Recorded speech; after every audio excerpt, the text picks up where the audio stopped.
Very grand welcome to our channel. आज अपन class 12th का चैप्टर 10 देखते हैं and that is none other than photosynthesis. तो देखिए फोटोसिंथेसिस क्या होती है, उसकी प्रोसेस क्या होती है, इसके बारे में अपन इसका जनरल इंट्रो देखते हैं। So without any further delay let's start. देखिए फोटोसिंथेसिस क्या होता है कि photosynthesis is the most biochemical reaction on the earth by which energy is stored in the living organisms. मतलब जितने भी जो ग्रीन प्लांट्स होते हैं, ब्लू ग्रीन एल्गी वगैरह होती हैं, वो अपना फूड खुद सिंथेसाइज करते हैं एंड द बाय द वो कौन से प्रोसेस से फूड अपना फूड सिंथेसाइज करते हैं, फोटोसिंथेसिस से करते हैं। मतलब अपनी लाइफ अपन सरवाइव कर रहे हैं, that's also because of photosynthesis. क्योंकि अगर प्लांट्स नहीं होते तो फिर अपन कैसे सरवाइव करते, right. All living organisms on earth survive by direct और indirect utilization of this energy. मतलब जो एनर्जी प्लांट्स क्या करते हैं, वो बनाते हैं by the help of photosynthesis. मतलब प्लांट्स फूड का फॉर्मेशन करते हैं, उसको अपन डायरेक्टली और इनडायरेक्टली यूज़ करते हैं। Generally plants direct convert solar energy into chemical energy. Plants होते हैं वो क्या करते हैं भाई, सोलर एनर्जी को केमिकल एनर्जी के अंदर चेंज कर देते हैं, राइट। आगे देखिए, एनर्जी हाउएवर एनिमल्स डायरेक्टली और indirectly depend on plant for energy related needs. Photosynthesis is an oxidation reaction in which oxidation of water takes place and the carbon dioxide reduces in the presence of the solar energy. Photosynthesis can be defined as follow। देखो photosynthesis होती है, उसके अंदर क्या होता है भाई, इस रिएक्शन के अंदर क्या होता है, जो कार्बन डाइऑक्साइड होता है वो तो क्या हो जाता है भाई, रिड्यूस हो जाता है। और मतलब जो वाटर होता है उसका तो ऑक्सीडेशन हो जाता है और कार्बन डाइऑक्साइड का रिडक्शन हो जाता है, राइट। आगे देखिए, ये क्या होती है, एक फोटोसिंथेसिस जो रिएक्शन होती है वो क्या होती है भाई, एक एनाबॉलिक रिएक्शन होती है। आगे देखिए, in presence of the green plants carbon dioxide obtained from atmosphere and the water absorbed from the soil converted into sugar based chemical energy is known as photosynthesis। इसके अंदर फोटोसिंथेसिस के अंदर देखिए, जो कार्बन डाइऑक्साइड होती है वो तो as you know that atmosphere के अंदर प्रेजेंट होती है, राइट। और जो वाटर होता है वो प्लांट्स क्या करते हैं, by the help of roots absorb कर लेते हैं। और सनलाइट का एक ही सोर्स है, दैट इज सन। और क्लोरोफिल किसके अंदर प्रेजेंट होता है, ग्रीन लीव्स के अंदर क्लोरोफिल ऑलरेडी प्रेजेंट होता है। फिर इसमें क्या होता है, CO2 और H2O दोनों मिलकर कार्बन डाइऑक्साइड CO2 और H2O सनलाइट और क्लोरोफिल के प्रेजेंस में क्या बनाते हैं, फूड का फॉर्मेशन करते हैं। C6H12O6 ये किसका फॉर्मूला होता है, ग्लूकोज का। और क्या होता है, यहाँ पर ऑक्सीजन गैस निकलती है और वाटर रिलीज होता है, वाटर निकलता है। आगे देखिए इसके अंदर क्या होता है, मतलब इसमें बाई प्रोडक्ट के रूप में ऑक्सीजन गैस एंड एक फूड का फॉर्मेशन होता है। यहाँ पर जो सनलाइट है, मतलब सोलर एनर्जी किस में चेंज हो रही है, केमिकल एनर्जी में चेंज हो रही है, right. In this reaction the water is oxidised by the gradient energy of the sun. Water क्या हो रहा है, वो जो वाटर है उसका ऑक्सीडेशन हो रहा है, मतलब सनलाइट के प्रेजेंस में। The carbon dioxide is reduced और कार्बन डाइऑक्साइड का रिडक्शन हो रहा है into sugar by the energy obtained from the oxidation and the oxygen is released as a byproduct। आगे देखिए, अकॉर्डिंग टू रेबिनोविच, एक साइंटिस्ट है, अकॉर्डिंग टू रेबिनोविच उन्होंने क्या बोला, all biological temperature sensitised photochemical oxidation and the reduction reaction between water, मतलब जो hydrogen donor होता है, and CO2 are called photosynthesis. इन्होंने बोला जितने भी जो बायोलॉजिकल टेम्परेचर सेंट्रिसाइज्ड फोटोकेमिकल ऑक्सीडेशन और रिडक्शन रिएक्शन होती हैं, इनमें क्या होता है भाई, जितने भी जो ग्रीन प्लांट्स होते हैं उनके अंदर फोटोसिंथेसिस होता है और उनके अंदर वही होता है CO2 और H2, मतलब ऑक्सीडेशन रिडक्शन जो प्रोसेस होती है वो हो जाती है और उसको क्या बोलते हैं भाई, अपन फोटोसिंथेसिस बोलते हैं। It is the matter to surprise through photosynthesis is a very important process for the living organism. Scientists were not attracted toward it till 18th century. 18th century तक साइंटिस्ट ने इस पर ज़्यादा गौर नहीं किया था। In fact the real history of the photosynthesis start from the 18th century. मतलब फिर बाद में जैसे जैसे थोड़ा थोड़ा इसके बारे में पता चला तो फिर साइंटिस्ट ने इसके ऊपर गौर करना स्टार्ट किया था। The history of the photosynthesis can be clearly divided into two parts के अंदर जो फोटोसिंथेसिस है उसकी हिस्ट्री डिवाइड अपन करते हैं। एक तो प्री आइसोटोपिक एज और सेकंड है पोस्ट आइसोटोपिक एज। आगे देखिए, हिस्ट्री ऑफ द फोटोसिंथेसिस, ये रिएक्शन मैं ऑलरेडी समझा चुकी हूँ। CO2 और H2O, इनके अंदर क्या होता है, CO2 H2O और ऑर्गेनिक सब्सटेंस, मतलब ऑर्गेनिक सब्सटेंस का फॉर्मेशन होता है और एक ऑक्सीजन गैस क्या होती है, रिलीज होती है, और क्लोरोफिल के प्रेजेंस में और लाइट इसके प्रेजेंस में। आगे देखिए, अभी कुछ साइंटिस्ट है भाई जिन्होंने अपनी अपनी राय दी थी, एक बार उनको देख लेते हैं अपन। अपना फर्स्ट आता है स्टीफन हेल्स। स्टीफन हेल्स उन्होंने क्या बोला, plant prepare their food in the presence of the air and the sunlight. Stephen Hales is called the father of the plant physiology. मतलब सबसे पहले उन्होंने ही फोटोसिंथेसिस के बारे में कुछ बताया था, तो इसलिए that's why the Stephen Hales known as the father of the plant physio. Plant physio के फादर किसे कहा जाता है, स्टीफन हेल्स को।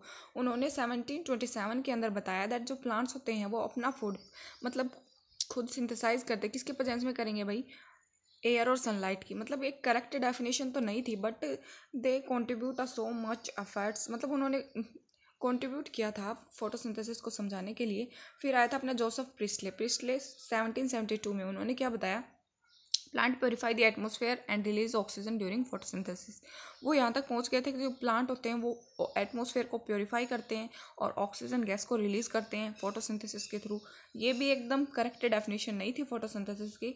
फिर आए अपने इंजन हाउस। उन्होंने क्या बोला, इन the photosynthesis stated that the sunlight is necessary and gave confirmation of the synthesis of the organic substance by this process. मतलब फोटोसिंथेसिस के जो प्रोसेस होती है उसके अंदर सनलाइट क्या होती है, नेसेसरी होती है, उससे ही क्या होगा भाई, ऑर्गेनिक सब्सटेंस मतलब ग्लूकोज का फॉर्मेशन होगा।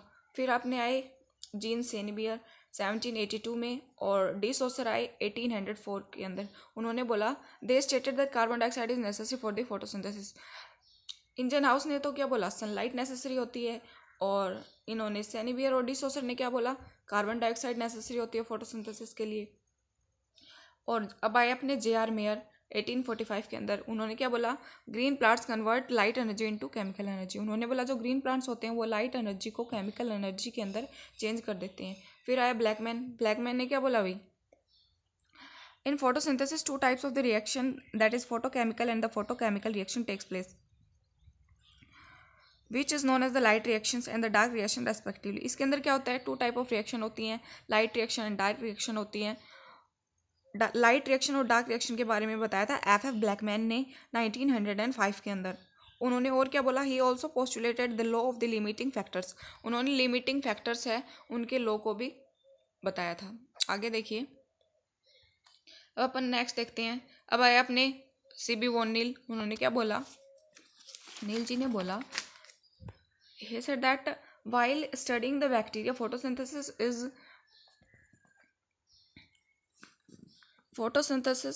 देखो, while studying the bacterial photosynthesis he disclosed that during photosynthesis in higher classes plants oxygen is released from the water molecule and not from the CO2 molecule। उन्होंने बोला कि जो oxygen होती है वो वाटर मॉलिक्यूल से रिलीज होती है। बैक्टीरिया की स्टडी करते वक्त, मतलब बैक्टीरिया में फोटोसिंथेसिस स्टडी करते वक्त उन्होंने बोला कि जो ऑक्सीजन होती है वो वाटर से रिलीज होती है, ना कि CO2 से। आ रही बात समझ में। आगे देखिए, रॉबर्ट हिल 1937 के अंदर उन्होंने क्या बोला, he demonstrate Hill reaction and prove that the source of the oxygen evolve during the photosynthesis is water and not CO2। उन्होंने प्रूव कर दिया दैट जो ऑक्सीजन होती है वो वाटर मॉलिक्यूल से रिलीज होती है। मतलब ऑक्सीजन का जो सोर्स होता है that is none another than water, बल्कि CO2 इसका सोर्स नहीं होता है। हिल रिएक्शन के बारे में उन्होंने बताया था। फिर आया रूबेन और कामेन। उन्होंने देखो, रूबेन और कामेन ने क्या बोला, उन्होंने यूज़ किए क्या, रेडियो एक्टिव ऑक्सीजन यूज़ किया and prove that oxygen evolve was part of water. उन्होंने रेडियो एक्टिव ऑक्सीजन है उसको यूज़ करके ये प्रूव कर दिया कि जो ऑक्सीजन होती है वो वाटर से क्या होती है, रिलीज होती है। कैल्विन और बेंसन इन्होंने क्या बोला, उन्होंने क्या किया भाई, डिस्कवर्ड C3 या फिर इसको कैल्विन साइकिल भी बोल सकते हैं। In the photosynthesis they use carbon radioisotope in their experiments and was awarded Nobel prizes in 1961 for the discovery. उनको नोबेल प्राइज़ भी मिला था। उन्होंने C3 साइकिल की क्या की थी, डिस्कवरी की थी, राइट। और उन्होंने कार्बन के रेडियो आइसोटोप हैं वो यूज़ किए थे। फिर आता अपना डेनियल ओमान 1954 के अंदर। He discovered phosphorylation and gave the importance of the two pigment system और द फोटो सिस्टर। उन्होंने फोटो फॉस्फोरिलेशन को क्या किया था, डिस्कवर किया था, और टू पिगमेंट फोटो सिस्टम है उसके बारे में बताया था। फिर अपने आते हैं Hatch and Slack. Hatch and Slack ने क्या बताया भाई, ही सेड दैट उन्होंने क्या किया, जो C4 साइकिल है उसको डिस्कवर किया और fixation of the CO2 in sugarcane. Next आता है P मिसेल। उन्होंने क्या बताया, propose the principle of the chemiosmotic theory of the phosphorylation. उन्होंने कैमियो ऑस्मोटिक थ्योरी के बारे में बताया था। अब नेक्स्ट देखते हैं अपन साइट ऑफ द फोटोसिंथेसिस, मतलब जो फोटोसिंथेसिस होती है उसकी साइट कौन सी होती है, फोटोसिंथेसिस की प्रोसेस होती है वो कहाँ होती है। इट इज़ सो इजी, देखिए इसको अपन कवर करते हैं। जो क्लोरोप्लास्ट होता है उसके अंदर फोटोसिंथेसिस की रिएक्शन होती है। Chloroplast is organelle where photosynthesis reaction take place. It is present in the all green plants and the leaves of the plant. ये क्या होता है, लीव्स के अंदर प्रेजेंट होता है, जितने भी ग्रीन प्लांट्स की लीव्स होती है उनके अंदर प्रेजेंट होता है और इसके अंदर फोटोसिंथेसिस की रिएक्शन होती है। In the higher plants these are present in the mesophyll cells. Higher plants के अंदर मीजोफिल सेल्स होती है, उसके अंदर क्लोरोप्लास्ट प्रेजेंट होता है। Each mesophyll cells have 20 to 40 chloroplast. Each chloroplast is covered with 2 membrane made up of lipoprotein and inter membrane space is available between. इसके अंदर क्या होता है भाई, ये जो क्लोरोप्लास्ट होता है वो डबल मेम्ब्रेन स्ट्रक्चर होता है, द आउटर मेम्ब्रेन और इनर मेम्ब्रेन, और इनके बीच में जो स्पेस होगा उसे क्या बोलेंगे, इंटर मेम्ब्रेन स्पेस, राइट। ये डबल मेम्ब्रेन स्ट्रक्चर होती है, याद रखना। Outer membrane is permeable for the proton, however inner membrane is impermeable. मतलब जो आउटर मेम्ब्रेन होती है वो तो क्या होती है, परमेबल होती है, और इनर मेम्ब्रेन होती है इम्परमेबल होती है। किसके लिए, प्रोटॉन्स के लिए। Internal part of chloroplast is divided into 2। जो इंटरनल पार्ट होता है वो 2 पार्ट्स में डिवाइड होता है, that is grana and stoma. देखिए स्टोमा क्या होता है, जो फ्लूइड प्रेजेंट होता है, लिक्विड वगैरह। Stoma is a matrix part of the chloroplast which is filled with protein rich heterogeneous liquid substance. मतलब लिक्विड सब्सटेंस होता है, उसके अंदर एक फ्लूइड पार्ट होता है। It has 70S ribosome. इसके अंदर क्या होता है, 70S राइबोसोम होता है, स्मॉल सर्कुलर। एक तो DNA होगा, उसका राइबोसोम होगा, और कुछ ओस्मोफिलिक ड्रॉपलेट्स होंगी, डिजोल्व मिनरल्स एंजाइम्स, ये सारे किसके अंदर प्रेजेंट होंगे, स्टोमा के अंदर, राइट। आगे देखिए अभी, matrix of the chloroplast contain a single membrane tube system called, मतलब जो थाइलेकोइड बोलेंगे, उनके अंदर क्या होता है भाई, इसके जो मैट्रिक्स होता है उसके अंदर थाइलेकोइड प्रेजेंट होती हैं। Thylakoid are arranged one above one other form the stacks of the coin prepare typical structure called grana. जो सिक्के होते हैं उनको ऐसे जो सिक्के होते हैं उनकी स्टैक्स होती है ना, इन फॉर्म में थाइलेकोइड प्रेजेंट होते हैं। एक को क्या बोलेंगे भाई, थाइलेकोइड बोलेंगे, और इस कंप्लीट स्ट्रक्चर को क्या बोल देंगे, ग्रेना बोल देंगे। Few grana are attached with stoma plates, और ये क्या होती हैं, स्टोमा प्लेट से अटैच्ड होती हैं at the different places. Photosynthetic pigment chlorophyll and the carotenoid are present in the thylakoid membrane. जो photosynthetic pigment होते हैं कौन कौन से, क्लोरोफिल और कैरोटिनॉइड, वो थाइलेकोइड पर प्रेजेंट होते हैं। Grana are the site of the light reaction for the photosynthesis. जो ग्रेना होती है वो लाइट रिएक्शन की साइट होती है। Photosynthetic pigment absorb violet, blue, red colours from the visible spectrum which is 400 nanometre to 700 nanometre part of the visible spectrum. मतलब जो photosynthetic pigment होते हैं वो क्या करते हैं, वॉयलेट, ब्लू, रेड कलर की लाइट को क्या करते हैं, अब्जॉर्ब करते हैं, और जो विजिबल स्पेक्ट्रम मतलब कितने से कितने तक की लाइट को अब्जॉर्ब करते हैं, 400 से लेकर 700 नैनोमीटर तक। Has this part of the spectrum is known as the photosynthetically, मतलब इसे क्या बोलेंगे, फोटोसिंथेटिकली एक्टिव रेडिएशन बोलेंगे, PAR। According to the PARK and पैन 1963, inner membrane of the thylakoid contain small circular globule like structure called quantasome. इनके अंदर कुछ मतलब कुछ ग्लोबुलर वो स्ट्रक्चर प्रेजेंट होती है जिसे क्या बोलते हैं, क्वांटासोम बोलते हैं। These are the unit of the photosynthesis. मतलब फोटोसिंथेसिस की यूनिट किसे बोलेंगे, क्वांटासोम बोलेंगे। ईच क्वांटासोम है 230 क्लोरोफिल मोलिक्यूल। मतलब हर एक क्वांटासोम के अंदर 230 क्लोरोफिल के मोलिक्यूल प्रेजेंट होते हैं, जैसे chlorophyll A70, chlorophyll B। 48 carotenoids present होते हैं कुछ, और के कुछ फॉस्फोलिपिड्स प्रेजेंट होते हैं, कुछ फिनॉन्स प्रेजेंट होते हैं, और कुछ अदर मॉलिक्यूल और एंजाइम्स प्रेजेंट होते हैं, राइट। अब आगे देखिए, यहाँ पर अपना है